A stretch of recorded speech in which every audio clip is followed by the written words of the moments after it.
हे सगळं प्लॅन करायला तुम्हाला किती गोष्टींवर ध्यान ठेवावं लागतं बघा. बारीक सारीक सगळ्या गोष्टी माहिती पाहिजेत, अचूक माहिती पाहिजेत. नदी ओलांडून मग बाजी सर्जाराव घोडे घेऊन उभा होता. आमचा सध्याचा भांबावडा म्हणजे भांबोर्डा आहे, तिथे रोकडोबाचं देऊळ आहे, मारुतीचं देऊळ आहे, तिथं उभा होतात. आणि मग तिथनं शिवाजीराजे जरेसाकडे गेले, जरशेश्वरला गेले, मग सिंहगडला गेले पडते. पण ह्याचा दणका त्या शायस्तेखानाला एवढा बसला, अरे तो म्हणाला 60-70 हजार फौज इथं आहे सगळ्या ह्याच्यातनं, हा माणूस कुठनं भूतासारखा येतो, कुठनं आमच्यावर हल्ला चढवतो, माझ्यापर्यंत पोचतो, माझी बोटं सगळी तोडतो, उद्या गर्दन मारेल हा तिकडं. 3 वर्ष पुण्यात राहिलेला शायस्तेखान 6 एप्रिलला त्याच्यावर हल्ला झाला, 63 झाली. पुढं 3 दिवसात 3 बोटं गमावून निघून गेली. 3च दिवसात पळाला बरं का हा इथनं. नकोच म्हणाला, पुण्यात राहायला नको, भयंकर शहर आहे म्हणाला आहे इथं सगळ्या ह्याच्यातलं. आधी म्हणत होतं चांगलं आहे सगळ्या ह्याच्यात, उत्तम हवा पाणी, तर म्हणाला भयंकर लोकांचं शहर आहे. मग तो औरंगाबादला गेला, मग त्याचं डेप्युटेशन बंगालला केलं. बादशाची ज्याच्यावर खप्पामर्जी होत असे त्याला बंगालमध्ये पाठवत असत. सगळ्या दलदलीचा प्रदेश सगळा तो आसाम बिसाम वगैरेमध्ये तिकडं तिकडं त्यांनी चांगलं काम केलं शायस्तेखानाने. तिथं पोर्तुगीज लोक एका बेटावर किल्ला बांधत होते, तर त्यांना हुसकून लावून त्यांनी किल्ला बिल्ला ताब्यात घेतला आहे तिकडं शायस्तेखानाने. आग्र्याला वारला तो नंतर. एक मिर्झा मुहम्मद म्हणून, कुणाला काय काय छंद असतात बघा, फार गमतीदार छंद आहे या माणसाचा हा मिर्झा मुहम्मद म्हणून. मी याचं नाव सांगतो आहे त्याच्यामुळे आम्हाला बऱ्याच गोष्टी कळल्या. हे कुणाला नाणी जमवायचा असतो, कुणाला नोटा जमवायचा असतो. काही काहींचे छंद फार भारी असतात, विपरीत असतात, ते सगळेच काही सांगत नाही मी. परंतु हा जो माणूस होता मिर्झा मुहम्मद, त्याला कुणी माणूस मेला ना की त्याची तिथी टिपून ठेवायचा त्याला छंद होता बरं. मी म्हटलं काय छंद या माणसाचा. म्हटलं हा सकाळी उठला की दात घासताना लोकांना विचारत असेल काल कोण कोण मेलं, कुठं कुठं. जेवढी संख्या जास्ती तेवढा ह्याला आनंद जास्ती. ह्याच्या नोंदी वाढल्या ना, 1500 नोंदी आहेत त्याच्या त्याला तारीखी मुहम्मदी म्हणतात त्याला. त्या तारीखी मुहम्मदीमध्ये 1500 नोंदी आहेत. बाजीराव गेल्याचं आहे, राजाराम महाराज वारल्याचं आहे. काही लोकांना विशेषणं लावली आहेत त्यांनी. राजाराम महाराजांना त्यांनी कर्वफर नमुदा असं म्हटलं आहे. कर्वफर म्हणजे दरारा आणि ज्याचं सगळा असा माणूस तो वारला. बाजीरावाच्याबद्दल तर त्यांनी साहिबी फुतुहात उज्जाम असं लिहिलं आहे. प्रचंड विजय मिळवणारा बाजीराव गेला म्हणत ते. म्हटलं चांगला छंद या माणसाचा. ह्याच्यामुळे आम्हाला 4 गोष्टी तरी कळल्या आहेत. त्याच्यात आग्र्याला हा वारला, आग्र्याला गेला. मुस्तकीरुल खिलाफत अकबराबाद असं म्हटलं आहे त्यांनी, म्हणजे ते आग्रा थोडक्यात नाही. त्याच्यावरनं शायस्तेखानाचं काय झालं आहे कळलं. पण काय झाले असेल तुम्ही कल्पना करा की रात्री हा उगवतो कुठनं एकदम, हा बाबा इथपर्यंत पोचतो, माझे हात तोडतो, तिथनं बोटं मारतो. 3 दिवसात पळाला पुणे सोडून त्याच्यात. आणि 3 दिवस त्यांनी बर्बाद केलेला मुलूक आता करायचा. आता आपल्याला लवकरात लवकर भरपाई कशी करायची मुघल मुलखातनं, तर सुरतेसारखं दुसरं काही नव्हतंच हो तिथं. सुरत म्हणजे अतिशय सधन शहर त्यावेळेचं. मोठं बंदर स्वाली बंदर आहे तिथं. अनेक जहाजं तिथं लागायची. मक्केला लोक सगळे तिकडून जायचे. त्यामुळे सधन शहर होतं. अनेक वखारी, युरोपियन लोकांच्या वखारी तिथं होत्या. त्यामुळं सुरत लुटायची असं ठरवलं. कारण एक दिवस बहिर्जी आला महाराजांच्याकडून, म्हणाला महाराज सुरत मारेली आणि अगणित द्रव्य सापडेल, अगणित मिळेल म्हणाला. त्यांनी असं सांगितल्यावर महाराज एकदम खुश. एका झटक्यातच एवढं मिळतं आहे म्हणतात ते. आणि मग ते पुढचं आता मी सगळं सांगत नाही काय झालं ते. एकच व्यापारी मारला असताना त्यांनी, म्हणजे पकडून त्याच्याकडनं काढून घेतलं असताना तरी सगळ्याची भरपाई झाली असती. त्या एका माणसाचं नाव आहे विरजी व्होरा.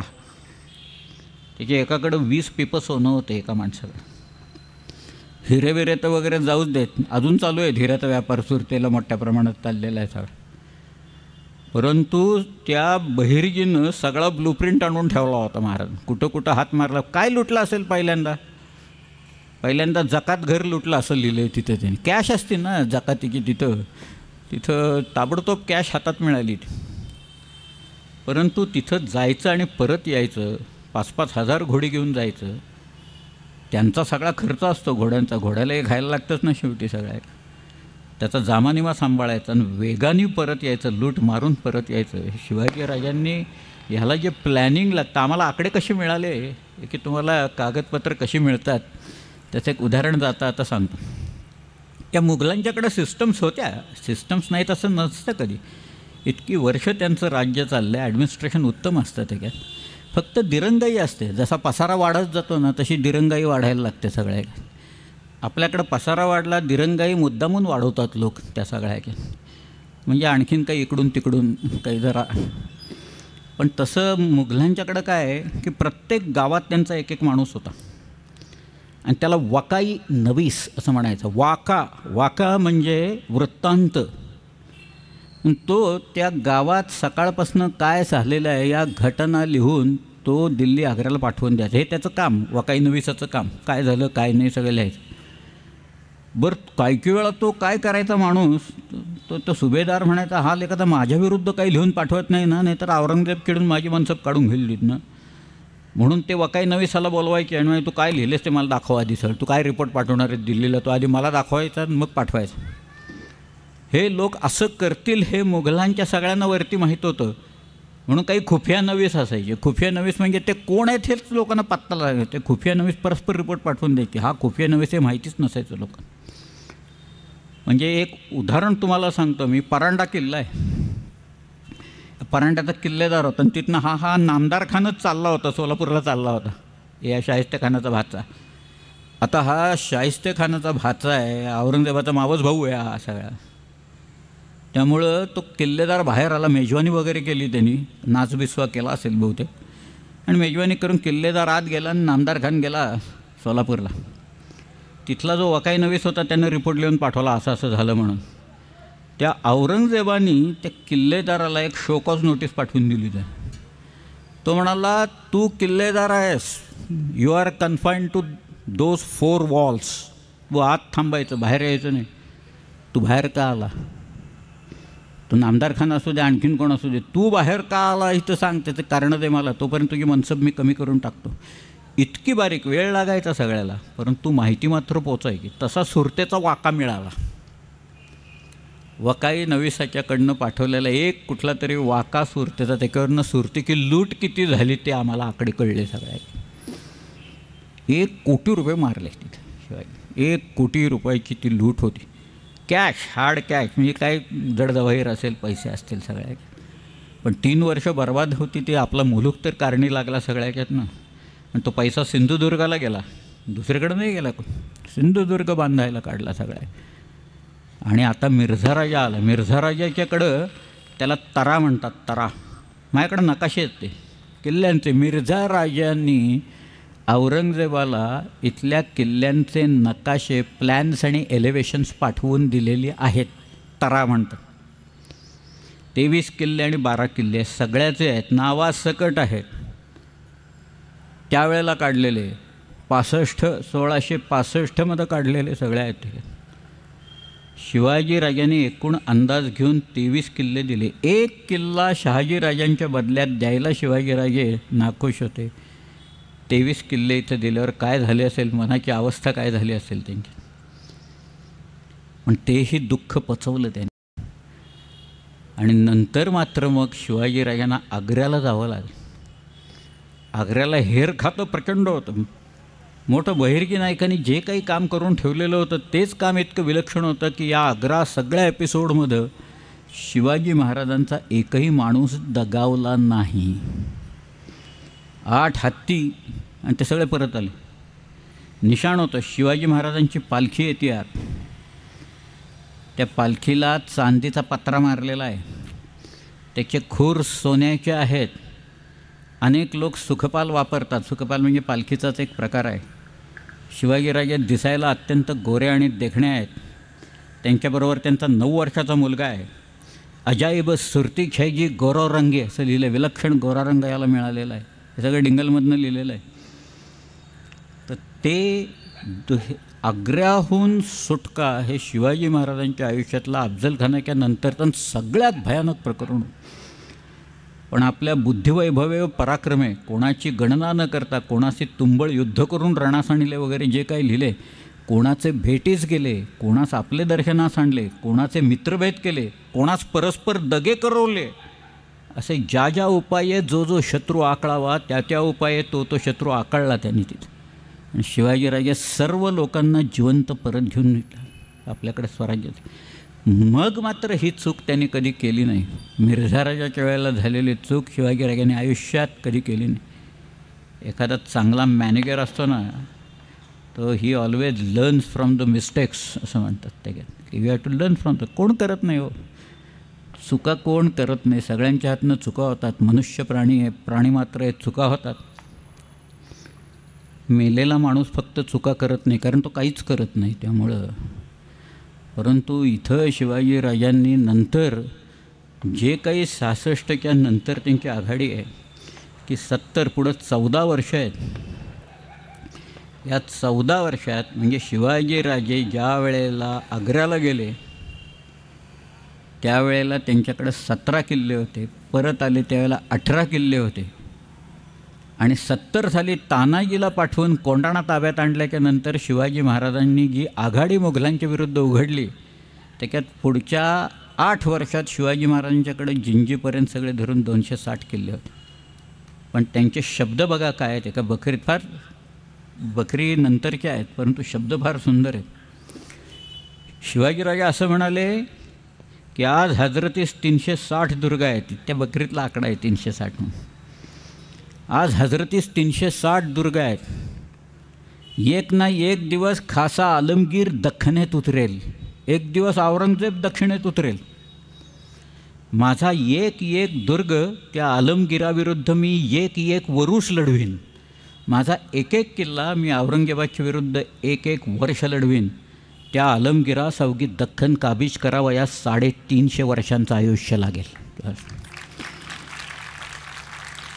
आणि शिवाजी महाराजांच्या मृत्यूच्या नंतर औरंगजेब इथं आला. त्याला माहिती होतं it's a long drawn battle.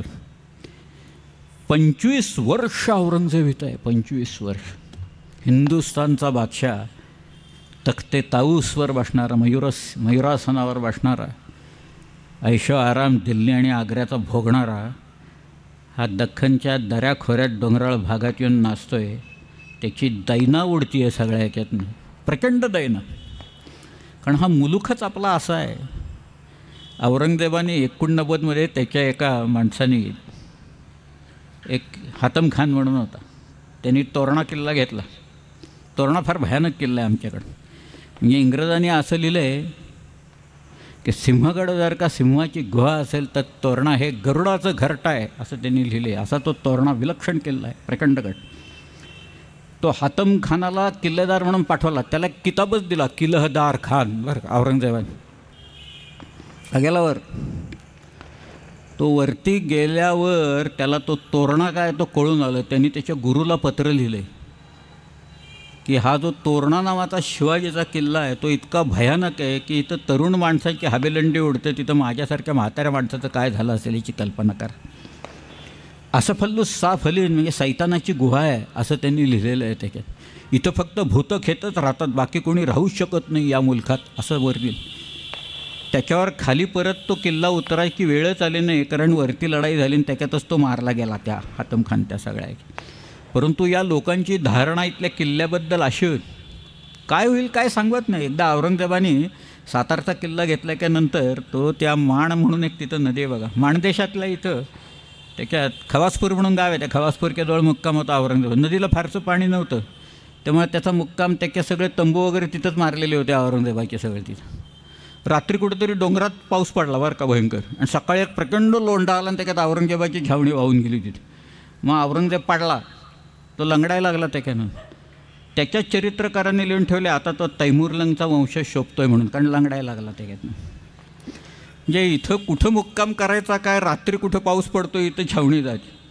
तो विशाळ घडून येतो. तर शेवटी आपल्या लोकांनी प्रत्येक किल्ला म्हणजे भांडवलच करून टाकलं. म्हणजे किल्ला लढवायचा, किल्ल्यावरचा अन्नाचा साठा संपला, दारूगोळा सगळा संपला की लोकांशी बोलणी लावायची, किती पैसे देता, कुठं महाबत खान आणायचा, कुठं रुहुल्ला खान असायचा, तिकडे तरबियत खान असायचा. तुम्ही किती पैसे देता सांगा, किल्ला तुमच्या ताब्यात देतो. कोण म्हणायचं 25,000, कोण म्हणायचं 30,000. मग मराठे पैसे घ्यायचे आणि किल्ला देऊन टाकायचे त्या ताब्यात, तुम्ही जाऊन झेंडा लावा. मग तो माणूस एक सोन्याची किल्ली पाठवायचा, ज्याला किली द फतह असं म्हणायचं, विजयाची किल्ली, ती औरंगजेबाकडे पाठवायची. की औरंगजेब विचारायचा, किसने फतह पाई एक किल्ले पर, कुठेतरी सांगायचं यांनी विजय मिळवला आहे. मग औरंगजेब त्याची मनसब वाढवून टाकायचा, त्यामुळे हा खुश व्हायचा. मग औरंगजेब त्या किल्ल्याचं नाव नवीन ठेवून टाकायचा, बारसं करून टाकायचा. मग नवीन किल्लेदार नेमायचा कोणीतरी. मग तो किल्लेदार यायचा, सगळा बघायचा किल्ला, मग डागडुजी करायचा, अन्नधान्य आणून कोठ्यात भरायचा, तोफा वगैरे नवीन आणून ठेवायचा, दारुगोळा असा आणून सगळीकडं ठेवला. नवरदेवासारखा असा किल्ला एकदा सगळा सजला की कुठल्या तरी काळ्या रात्री काळ्या कातळावरनं मराठी वरती जायचे आणि किल्ला जिंकून घ्यायचे सगळ्याचा. असा औरंगजेबाला आपल्या लोकांनी 25 वर्षे छळला. औरंगजेबाच्या लोकांना मारायचं नाही, त्याचे लोक पकडायचे, त्यांचा कुटुंब कबिला पकडायचा आणि सांगायचे किती पैसे देता म्हणजे सोडू, 1,00,000 रुपये द्या म्हणजे सोडतो कुटुंब कबील. देण्यावाचून गत्यंतरच नसायचं, लोक आणून द्यायचे पैसे. त्यामुळं त्यांचे लोक हेच आपलं भांडवल झालं, आपले किल्ले हे आपलं भांडवल झालं. आणि भांडवल किती, सुरुवातीला 20-25 हजार रुपये घेऊन किल्ले द्यायचे आपले लोक. तर ज्या वेळेला विशाळगड गेला, विशाळगडला मोर्चे लावले, स्वतः औरंगजेब गेला तिथं विशाळगडला. पावसाळा सुरू व्हायची वेळ आली होती, तिथला पाऊस भयंकर आहे. त्या विशाळगडच्या भोवताली सगळं अरण्य होतं त्यावेळेला, पाऊस तिथं अजूनही गवे आहेत. औरंगजेबाचा नातू, त्याचं नाव होतं बेदार बख्त. बेदार बख्त निगोसिएशन्स करत होता मराठे आणखी मुघलात पैशावरनं. आणि तो म्हणत होता, आजीजीनं सांगत होता किल्लेदाराला, वरती प्रतिनिधी होता, त्यानं सांगत होतं काही करून किल्ला द्यावं ताब्यात. माझा हा आजोबा हा काही कायम किल्ल्यावर राहणार नाही, तो इथं येऊन परत जाईल, तो गेला की परत देऊन टाकतो आम्ही तुम्हाला किल्ला, पण आत्ता देऊन टाका तुम्ही आम्हाला. मराठ्यांनी दिला किल्ला. किती पैसे घेतले असतील, 2,00,000 रुपये घेतले विशाळगड सोडायला. काय जमवले पैसे, कुठनं पगार नाही काही नाही, औरंगजेबाच्याचकडनं पैसे जमवत बसले होते लोक आपले. मग सधन झाले, सगळे किल्ले परत बांधून काढले आपल्या लोकांनी, किल्ले लढवले. रामचंद्रपंत अमात्य हे सगळं जे आहे ना, अमात्य त्यावेळेला होता. शिवाजी महाराजांची नीती त्याला पूर्ण माहिती होती या सगळ्या, आणि तीच त्यांनी कॅरी फॉरवर्ड सगळ्या याच्यातनं केली. आणि औरंगजेबाच्या विरुद्ध हा जो लढा आहे, स्वातंत्र्य समर आहे मराठ्यांचं, घाबरले नाहीत कोणी. 89 साली म्हणजे 87 साली, 86-87ला आदिलशाही घेतली त्यांनी.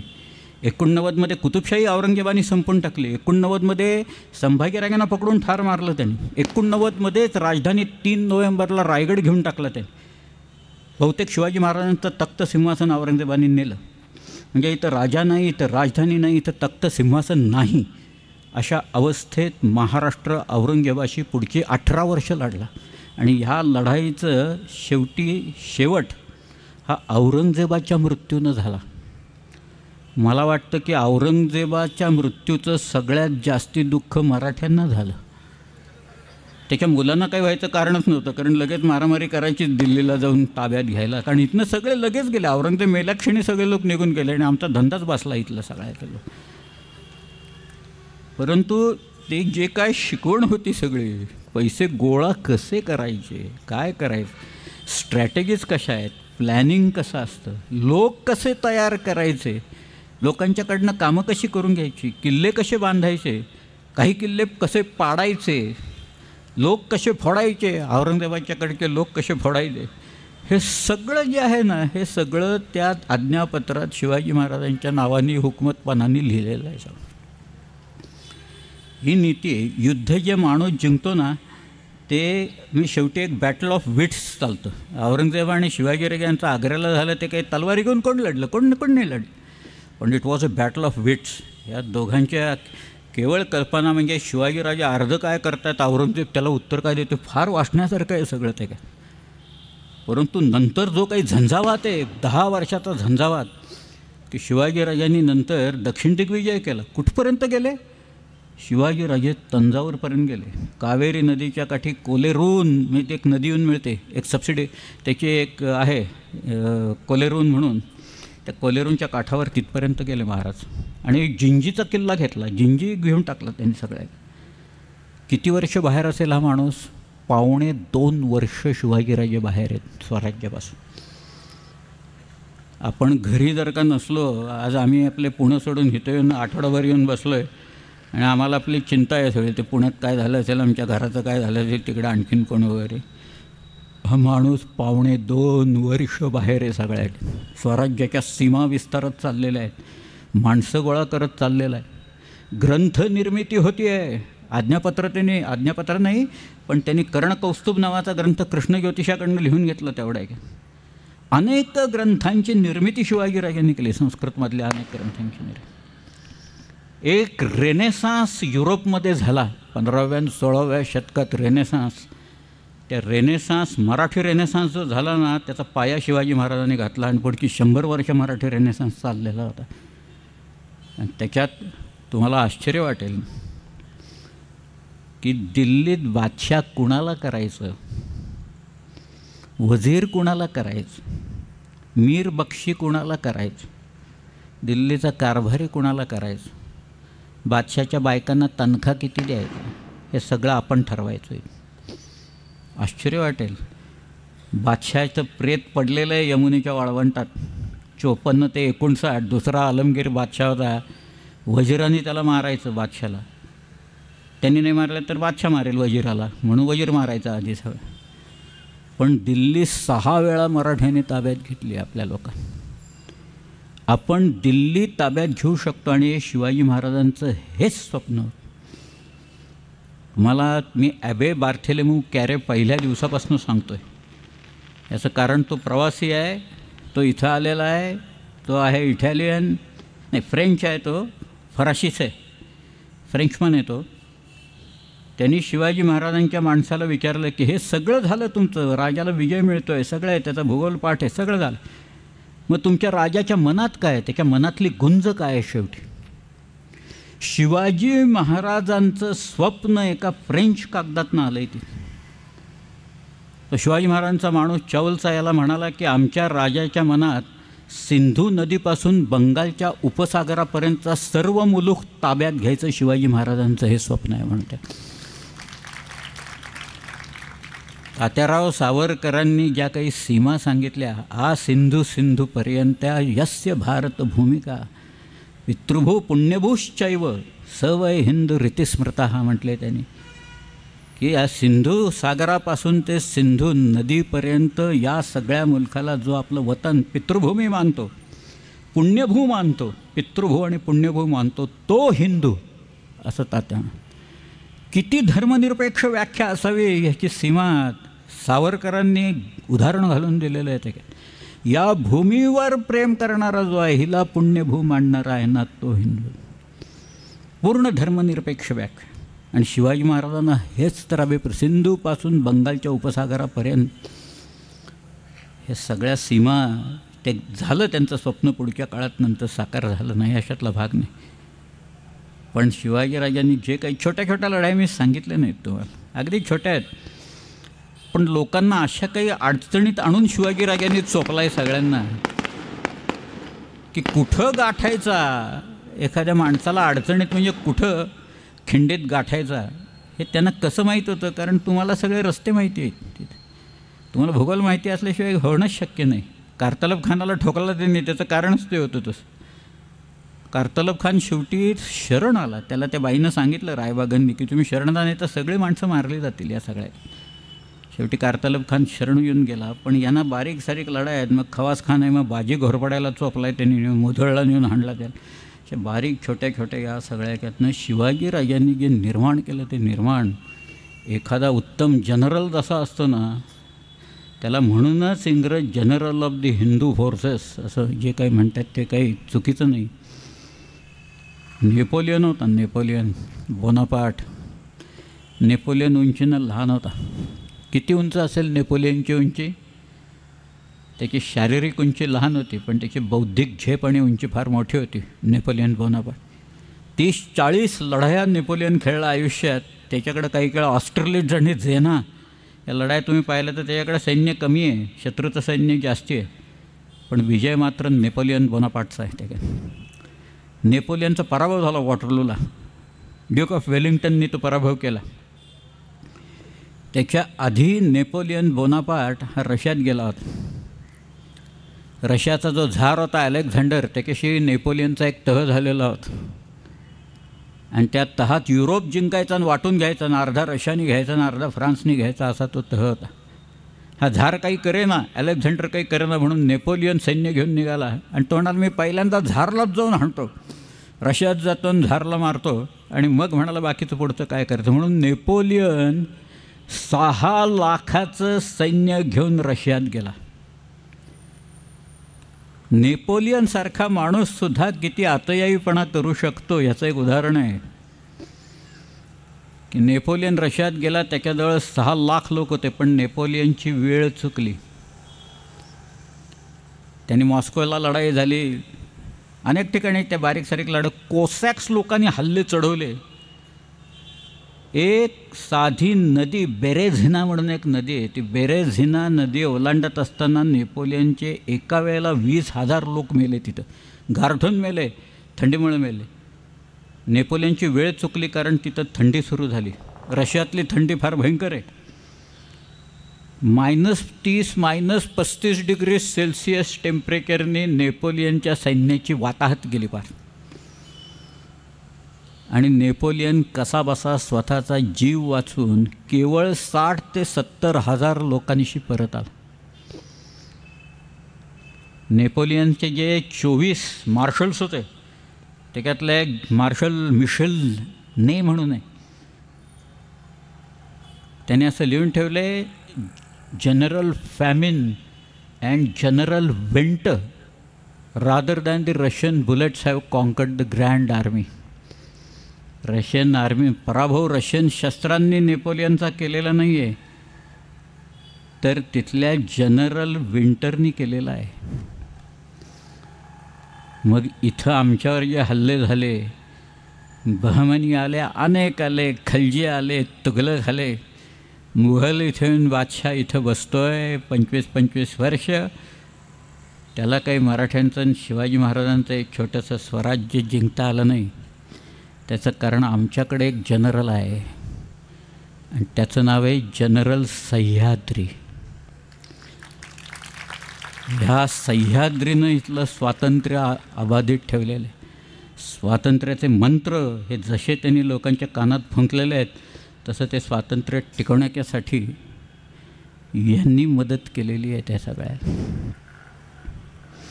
औरंगजेबाची अवस्था फार बिकट झालेली होती. ती कशी झाली होती फक्त सांगतो आणि मग मी थांबतो. हा 6 दिवस झाले तिथं आपल्या व्याख्यानात. तुम्ही मोठ्या संख्येने इथं येत आहेत. अनेक मला नवीन मित्र मिळाले. सदानंदजी थरवळ, आमचे आज नितीनराव कुठे आहेत मटंगे, ते त्यांचे सहकारी सगळे, तुम्ही सर्वजण. एक माझ्यासाठी नाही, पण शिवाजी महाराज आपल्याकडे काय झाले आणि तो माणूस कसा होता, एक कॅरिश्मॅटिक त्यांची पर्सनॅलिटी कशी होती, हे ऐकण्याच्यासाठी तुम्ही इथे येतं. एकच दिवस राहिला आहे उद्याचा. आता पण फार सुंदर वाक्यात बकरीतच आलेली आहे. औरंगजेबाची अवस्था त्याच्यात वर्णिलेली आहे सगळ्याच्यात. तो म्हणतोय, सरितपतीचे जलमोजवेना, माध्यान्नीचा भास्कर पाहवेना, मुठीत वैश्वा नर साहवेना, तैसा शिवाजी नृप जिंकवेना, असं त्यांनी म्हटलेलं आहे. धन्यवाद.